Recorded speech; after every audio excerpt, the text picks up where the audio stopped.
Interesting বিষয়। আজকে হচ্ছে কথা বলবো বেড নিয়ে। এই ঘুমানোটা যে কত কষ্টের, মানে 5 স্টার বা 3 স্টার হোটেলে, সেটা আজকে আপনাদের সাথে শেয়ার করব। নাম্বার 1, যখন কেউ নতুন আসে তখন সে বুঝতে পারে না সে আসলে শুবে কিভাবে। অনেকে ভাবে এইটা হচ্ছে গায়ে দিবে। তো আমার ক্ষেত্রে যেটা হয়েছে, আমি কি করছি, প্রথমবার এসে আমি এই সেটআপ দেখে খুব অবাক। আমি কি করব বা কিভাবে বেডটা ইউজ করব। তো আমি প্রথমবার যেটা করছি, আমি এটা সরাইছি। সরানোর পর আমি কি করছি, এটাকে সমান করে দিছি। সমান করে দিয়ে দেন এইটার উপরে শুয়ে তারপরে এইটা গায়ে দিয়ে ফেলছি।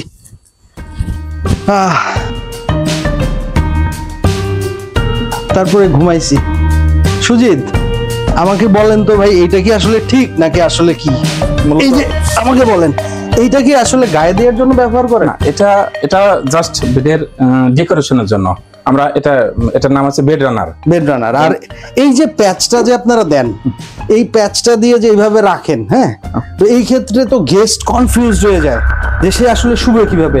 সে তো বুঝতে পারে না যে তাকে আস্তে করে এটার ভেতরে গিয়ে শুতে হবে, রাইট? এইটা হচ্ছে সে গায়ে দিবে। আর মূলত হচ্ছে ওইটা হচ্ছে আপনার ডেকোরেশনের জন্য আপনারা ব্যবহার করছেন। এবং এই যে এই কুশনটাও আপনি দিচ্ছেন ডেকোরেশনের জন্য। অনেকে ভাবে এটা ব্যবহারের জন্য। জি স্যার, ঠিক আছে। তো এই যে কনফিউশনটা আপনারা তৈরি করেন মানুষকে, এটা ঠিক নাই। সাধারণত আমাদের এই বেডের জন্য, বেডটা সৌন্দর্যের জন্য আমাদের এই ট্যাকিংটা করতেই হয়, ভাঁজটা দিতে হয়। ভাঁজটা দেওয়ার জন্য অনেকেই বোঝে না, জাস্ট আমাদের যারা অ্যাটেন্ডেন্ট আছে তারা অনেক সময় হেল্প করে সবাইকে এবং দেখিয়ে দেয় যে স্যার এটা আপনি ইউজ করবেন এইভাবে, এটা উঁচু করে নিয়ে তারপর এটা ইউজ করবেন। তার মানে আপনাকে বিছানায় শুইতে গেলে বা ঘুমাইতে গেলে আপনাকে যেটা করতে হবে, এটা সরিয়ে ফেলতে হবে, রাইট? জি স্যার, এটা সরিয়ে ফেলুন। তারপর যেটা করবেন যে এই দুটো পিলো যেটা কিনা ডেকোরেশনের জন্য ব্যবহার হচ্ছে, সেটাও আপনি সরিয়ে ফেলুন। বা চাইলে আপনি আসলে, কেউ তো দেখছে না, ব্যবহার করতেও পারেন, যদিও এটা ঠিক নয়। তারপরে আপনি কি করবেন, সুন্দর মতো এই যে এটার ভেতরে ভাবে ঢুকে বাস টাটা। হসপিটালিটি পাল্টে দিতে পারে আপনার অর্গানাইজেশনকে, এবং আপনার শুধুমাত্র একটুখানি আন্তরিকতা পুরো পাল্টে দিতে পারে দেশকে। তো আজকে কথা বলবো আমাদের হোটেল পার্লের হাউসকিপিং ম্যানেজার সুজিতের সাথে। সুজিত অবশ্য আমার ডিরেক্ট স্টুডেন্ট, তো ওর কাছ থেকে আজকে টুকিটাকি হাউসকিপিং এর কিছু তথ্য জেনে নিব। সুজিত, আমরা তো জানি যে হাউসকিপিং হচ্ছে পুরো ক্লিনিং অ্যান্ড মেইনটেনেন্স এর বাপ। বাপ বলতে আসলে যেটা বোঝাতে যাচ্ছে যে হাউসকিপিং হচ্ছে একটি অর্গানাইজেশনের, মানে হোটেল ইন্ডাস্ট্রির পুরো ক্লিনিং অ্যান্ড মেইনটেনেন্স এর মেইন দায়িত্বে থাকে, তাই তো? আর যেহেতু হোটেলের মূল প্রোডাক্ট হচ্ছে রুম, ডেফিনেটলি রুমের ব্যাপারে তাদেরকে খুব বেশি অনেস্ট থাকতে হয়, তাই তো? তাহলে আমাকে আপনি প্রথমেই একটু বলবেন যে আপনাদের হোটেলে হাউসকিপিং এর এরিয়া থেকে কি কি মানে ক্লিনিং অ্যান্ড মেইনটেনেন্স সার্ভিস গুলো দিয়ে থাকছেন?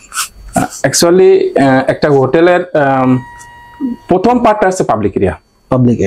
প্রথম পার্টটা হচ্ছে পাবলিক এরিয়া, যেটা একটা গেস্ট এসেই প্রথম যে জায়গাটা দেখবে সেটা হচ্ছে আমাদের লবি, রেস্টুরেন্ট, দেন রুম। তো অবশ্যই আমাকে পাবলিক এরিয়ার মেন যে পার্টটা, এটাকে আমার নিট আর ক্লিন রাখতে হয়, এবং এটার উপর ডিপেন্ড করে আমার পুরো হোটেলের ইমপ্রেশন। তবে হোটেলের রুমটাকে আপনি প্রথমেই বলছেন না, যে প্রথমে বলছেন লবি এবং মানে পাবলিক এরিয়াটা। কিন্তু এট ফার্স্ট যদি গেস্ট রুম দেখতে চায়, তাহলে তখন তো রুমটাও প্রায়োরিটি। অবশ্যই আমাকে গেস্ট তো আমার পাবলিক এরিয়া দিয়ে এসে আমাকে রুমে আসবে, দেন আমাকে পাবলিক এরিয়াটা টিপ অ্যান্ড টাইট রাখতে হয়, এবং সেটার পরে তারপরে আমাকে আসতে হয়েছে রুমে। রুমটাতে সাধারণত আমরা 100% ইফোর্ট দেওয়ার চেষ্টা করি, এবং একটা গেস্ট রুমটাকে বলা হয় গেস্টের সেকেন্ড হাউস, যেটা তার বাড়ির পরে এখানে এসে থাকবে। অনেক গেস্ট আছে একটা হোটেলে 1 মাস, 2 মাস, 3 মাস, 1 বছর, 2 বছর এরকম থাকে অনেক গেস্ট। এই ক্ষেত্রে লিলেন যে ক্লিন করার যে প্রসিডিউরটা, আপনারা সাধারণত একটা রুমের জন্য কয়টা এক্সট্রা বেড শিট বা বেড কভার রাখেন? এটা সাধারণত একটা বেডের জন্য আমরা 3টা থাকে। তবে আমাদের গেস্টের উপর ডিপেন্ড করে আমরা বেডশিট, কিছু গেস্ট আছে আপনার প্রত্যেকটা দিন চেঞ্জ করে দিতে হয়। আচ্ছা, এই চেঞ্জের ক্ষেত্রে একটা বিষয় রয়েছে, হোটেলের ভাষায় সাধারণত আমরা নামটা শুনে থাকি যে টার্ন ডাউন সার্ভিস।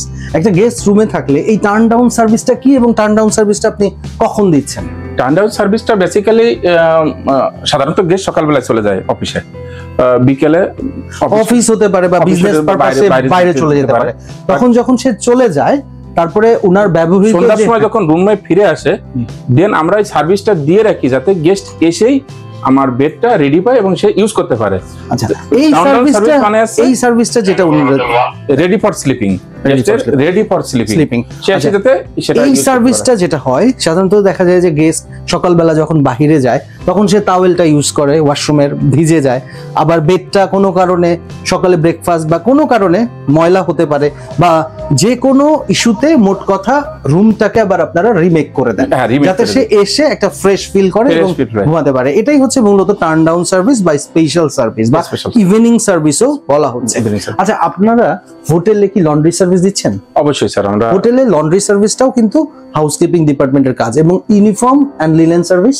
হ্যাঁ, ইউনিফর্ম গেস্টের লিলেন মানে গেস্টের ইউনিফর্ম এবং আমাদের যে লিলেন এগুলো সবই আমরাই সব আপনারাই ক্লিন করেন। পেস্ট কন্ট্রোলটাও তো আপনারা করছেন? অবশ্যই অবশ্যই। আর হর্টিকালচার সার্ভিসটাও কি আপনারা? হ্যাঁ, 100% এটা আমাদেরই একটা। আচ্ছা, আপনাদের একটা পার্ট মূলত রুম যারা ক্লিন করছে এরা কি শুধুমাত্র রুমের জন্য রেসপন্সিবল ক্লিনিং এন্ড মেইনটেনেন্সের জন্য, নাকি এরা আবার অন্য এরিয়াতেও কাজ করে?